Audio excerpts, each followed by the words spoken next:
A 5-year-old boy murdered by her boyfriend is now behind bars after being charged with failing to protect her child and also lying to police.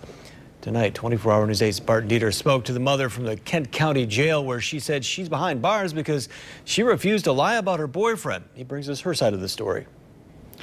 Well, Joe, in June, police found Giovanni Mijas dying at the Cutlerville home he shared with his mother, his 4 siblings, and his mother's boyfriend, Ellis Nelson Ortiz Nieves.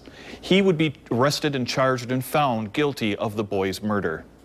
Ortiz Nieves maintained that he wasn't trying to kill the boy, he was trying to save him.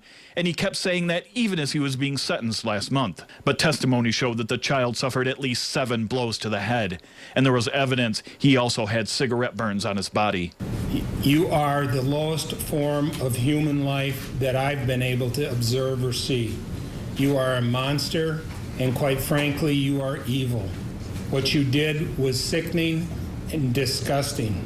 Before he was taken to prison for the rest of his life, the convicted murderer scuffled with guards, saying he didn't want to hear what the judge was saying. Also maintaining that the convicted man was innocent was the dead boy's mother, Sonia Hernandez. She was arrested this week and charged with child abuse for failing to protect Giovanni and her 4 surviving children from her boyfriend's abuse. She's also charged with lying to investigators. They say she tried to blame her son's death on one of her other children, a charge she flatly denies. And everybody knows me as a person, knows I'm a great parent, so I don't care about what anybody has to say. When asked if her boyfriend is where he belongs in prison for the rest of his life, she demurs. I have no comment on that. Do you still love him? I have no comment on that. She says that police wanted her to testify against Ortiz Nieves. If I bashed him like they wanted me to, I wouldn't be in this position right now. Do you wish you'd done more? Do you wish things had turned out differently? Yeah, of course I wish that, but the law isn't right, so they're just trying to make an example out of me. Are you a good mother? Of course. I work 3 jobs to support my children with no assistance.